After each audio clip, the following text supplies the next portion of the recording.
nag-down. Alam nyo ba mga kaps, halos 4,000 pesos or halos 5,000 pesos yung nagastos ko sa kakatawag sa kanila. I called them maybe 4 times. Na-reject ulit siya. Alam mo yung talagang, bakit? Bakit siya na-reject ulit? Bakit? Hello mga ka-kaps ko. Welcome back to my YouTube channel. Hello mga ka-O18 right there. Welcome back. So today, I'm gonna be taking you guys to my hair. No, we're not gonna be going to have my hair done anymore because I am afraid that I will just ruin my hair. Let's have the same color, you know. So it has only been 2 months, this one, so I cannot go and have my hair done again, hair colored again. But today I'm gonna be taking you to have my nails done. Imagine I went to a meeting today and my client actually noticed my nails and he's like, oh, you've got 1 nail left. And I was like, oh my god. Kasi I've been waiting for my trip to Doha before I change my nails. So makikita mo talaga yung priorities, di ba? Pag may meeting, okay lang na ganyan yung kaway. Pero pag concert ng mahaliwa, kailangan magpaganda. So that, I'm excited to choose the nail art. Okay? Kasi kapag pumupunta ako ng nail technician talaga, I always try and make it fancy. Talagang, alam mo yung tipong hindi ka naghugas ng pinggan, ganon, yung like, yung tipong hindi ka naglalaba, charing!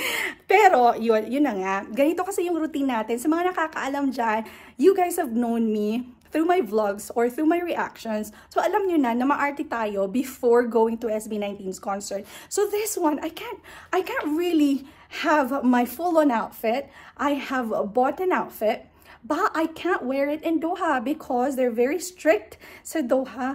Parang miniskirt yung binili ko. So I was like, no, hindi pwede. So parang magpa-pants na lang ako. Simplihan ko na lang yung outfit ko. At saka yung mga kuko ko, diba, nagpa-nail extension din ako last time nung nag-Hong Kong ako. Namatay pa rin yung hindi naman siya namatay, parang nag-violet lahat ng kuko ko sa paa. So, under the extension, nung natanggal nila, ay nag-violet siya. So, kailangan ko siyang alagaan. So, ngayon, dito lang. Ito lang yung papagawa natin. So, mga kakaps ko, samahan niyo ako sa pagiging OA natin ngayon. At saka, we have completed our, our freebies, 18 China freebies. So, andito na lahat sa akin. Dumating na sila lahat sa akin dito sa bahay. Kasi ako lang yung pupunta ng Doha, representing 18 China. So, medyo hindi madami yung dala ko. Mga 500, 600 lang to. Kasi, ang dami daw freebies sa Doha. So, nagkanda-ugaga na nga sila sa sobrang dami daw ng freebies doon. So, sinabihan nila kami na kontian lang yung freebies namin. So, yeah, konti lang. Mga 600 or 500 lang kanon. So, let's go. Papakita ko sa inyo mamaya yung mga freebies natin. Let's go na. So, 16 pa lang. Nasa Doha na tayo, 16. So, makakaabot ako sa presscon sa Doha. I'm very excited kasi makakaabot tayo sa presscon. And I'm going to be in Doha up until the 21st. Tumawag na yung car. Andyan na yung car. Yeah. Sana. Ay, nakalimutan ko palang ikwento sa inyo yung Doha, Qatar, Doha e-visa ko. Diba, sobrang easy lang ng e-visa ng Doha. Walang mahirap na requirement talaga. Walang bank requirements. Wala talaga. E-visa, passport mo lang, hotel, confirmation, yun lang. Alam nyo ba, nag-down yung system ng Doha. Inabot kaya ng 1 week or over 1 week, parang 10 days. 10 days inabot ng visa approval ko. Na-reject siya. 3 times pa siya na-reject. Nakakaloka talaga. Kasi, diba, kwento ko sa inyo mamaya kasi andito na ako. Oh, diba? Kailangan leopard. Nakikita nyo, leopard yung print niyan eh. So, may mga bling-bling lang kasi OA tayo. Pero kailangan may leopard kasi yung amo natin si Ken eh. Oh, diba? Ang ganda! Hi mga kaps! Hello! I'm back. I am back now. So, yan. Leopard yan. Ganda! Tiriring! Anywho, okay. So, yung mga dala ko kanina, yun yung mga pamimigay namin sa Doha. Okay, see you at the fan zone. Anyway, so yun na nga, di ba? Sabi ko kanina, naputol tayo kanina eh. Parang 3 times na reject yung visa ko. E-visa to mga beha, e-visa to. So, yung nangyari sa akin is pagka-download ko ng passport ko, nag-automatically read kasi yung passport number mo at saka yung pangalan mo. Automatic siya. But, mali yung pagkabasa ng system sa passport number ko. Okay? But I could not edit the passport number. However, I can edit the name kasi mali din pagkabasa ng name ko. So, sabi ko, hala, hindi pwedeng ma-edit yung passport number ko. So, I tried like click ako doon. Pero may notice sa baba doon, sa website nila, na if the system passport number does not match with your actual passport number sa photo, don't do anything kasi sila lang daw yung sila yung mag-change online at their end. So, sabi ko okay lang. So, just move on. So, ipapasa ko. Pagkabasa ko, rejected siya obviously kasi hindi nga nagmamatch. Yun din yung reason, yun din yung in-email nila sa akin, which is nagulat ako, medyo napikon ako kasi you're aware na naman na the reason why it does not match because your system did not read it right. It wasn't my fault and I could no longer edit my passport number kasi the system did not allow me to edit. So sabi ko, napaka-unfair naman. Tapos, na-timingan, usually daw kasi talaga, 3 days lang yung e-visa ng Doha. So, pag may problema ka, most probably, ma-check nila agad yun at saka oras lang para ma-modify nila or para ma-address nila yung problema mo. Yung sa akin, hindi. Bakit? Nag-down pati yung system nila. As in, nag-down. Alam nyo ba mga kaps, halos 4,000 pesos or halos 5,000 pesos yung nagastos ko sa kakatawag sa kanila. I called them maybe 4 times. And it wasn't a small talk kasi kailangan mong i-explain ulit. Alam mo yun, i-explain. Nakailang representative nila ako eh. Kinausap ko sila, tapos explain ulit, tapos sabi ko, give me a time frame. Sabi nila, hindi daw alam ng customer service kasi yung may alam lang talaga is from the technical department. So, hindi daw nag-a-update yung technical department nila kung kailan.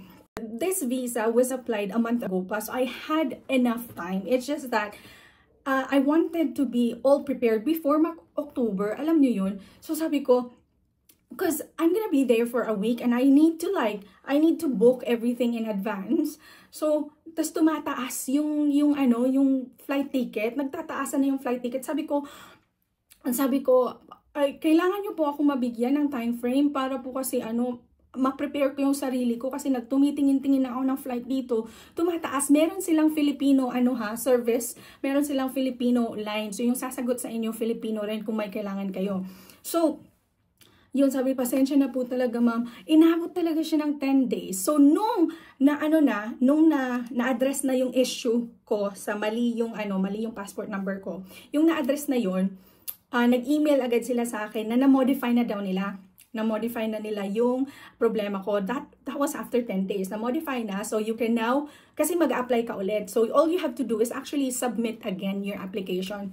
So, after nun, nag-review ako ng information ko. Sabi ko, okay na to. Sinubmit ko ulit. Na-reject ulit siya. Alam mo yung talagang, bakit? Bakit siya na-reject ulit? Bakit? Hindi ko alam kung anong nangyari, kung bakit na-reject siya ulit. Kasi wala na namang problema sa sa profile information ko. Siguro, iniisip ko, siguro sa picture.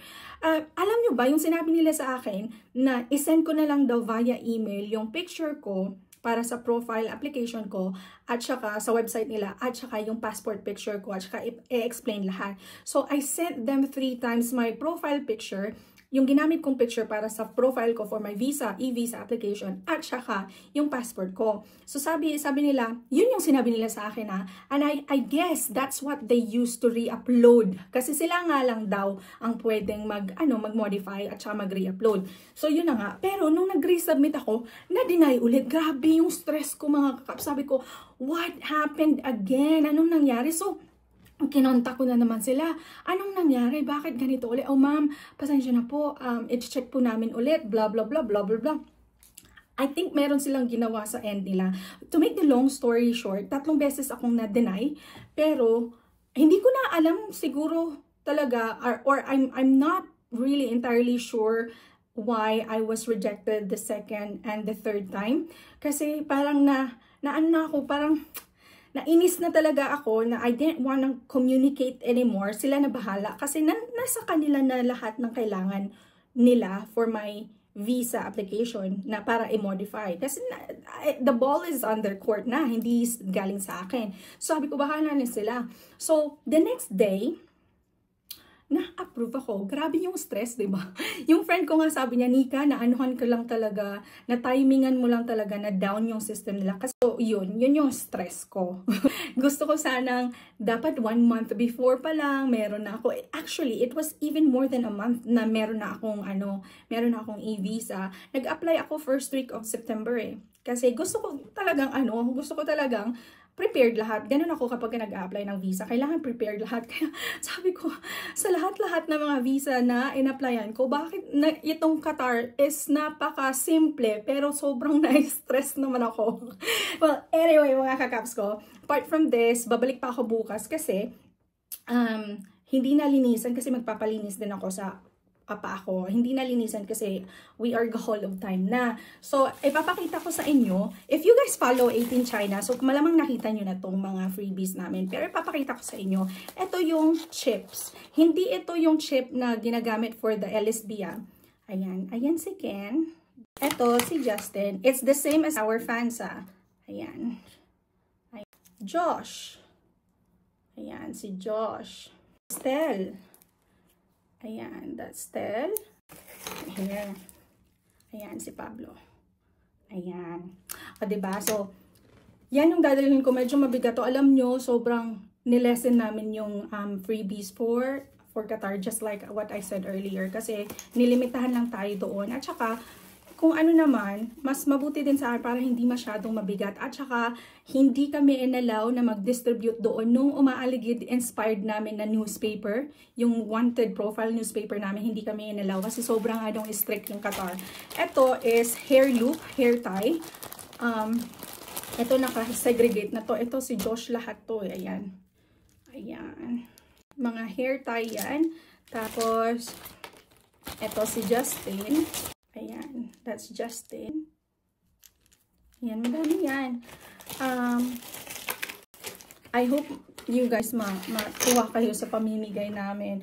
Hindi, ako lang din mag-isa. Ayoko nang mangyari ulit yung nangyari sa akin sa Philippine Arena na ako lang mag-isa. Tapos, ay, ang daming dala. Ito, OG2 namin eh. Simula Philippine Arena hanggang Singapore, hanggang Hong Kong. Ito talaga yung pinapamigay namin. Yung fans, ayan, yung transparent fan namin. Ayan, parehas lang yung picture, yung mga images parehas dito sa chips namin yan. Meron itong, papakita ko ulit, in case first time mo dito sa channel, papakita ko ulit yung iba. Ito, may mahalima. Tapos ito si Justin. Tapos isa-isa na yung mga member. Isa-isa na yung mga member. Buti nga hindi ako magdadala ng newspaper kasi yun talaga sobrang bigat. Itong chips mabigat, pero buti na lang hindi ko madadala yung newspaper. Ayan, si Stell. Tapos, si Josh. Tapos, si Ken. Ayan, yun lang yun. Yun lang yung freebies namin for Doha. Kasi, wala daw masyadong space yung Doha kasi. Eh, sino bang wala? Mahalima. Stell. Justin. Si Pablo wala. Okay. Ayan. Ayan, nakamuso. Ito, Dungka. Dungka inspired na fans. Pati yung chips namin Dungka inspired. Okay, so, yun lang mga kakaps ko. If you are in Doha, I will see you there. Oh, excited talaga ako. Actually, it's my first time in Doha. So, excited akong ma-explore yung Doha. Kaya, medyo matagal-tagal ako doon kasi gusto kong ma-explore. So, mga kakaps ko, I will see you again on my other vlogs. You know naman me. Nagva-vlog talaga ako. Namimiss ko na nga mag-react. Mag-react nga ako kasi namimiss ko na yung mga lima. Kasi minsan, mga kaps, napapanood ko na agad sila. Nakiklik ko kaagad. Kaya, alam mo yun, hindi ako ayos ng time na yun. Tapos, ayokong mag-video nang hindi ako maayos kasi OA tayo. So, yun na nga mga girls ko. I'll see you guys again next time. God bless. Take care. Byeers!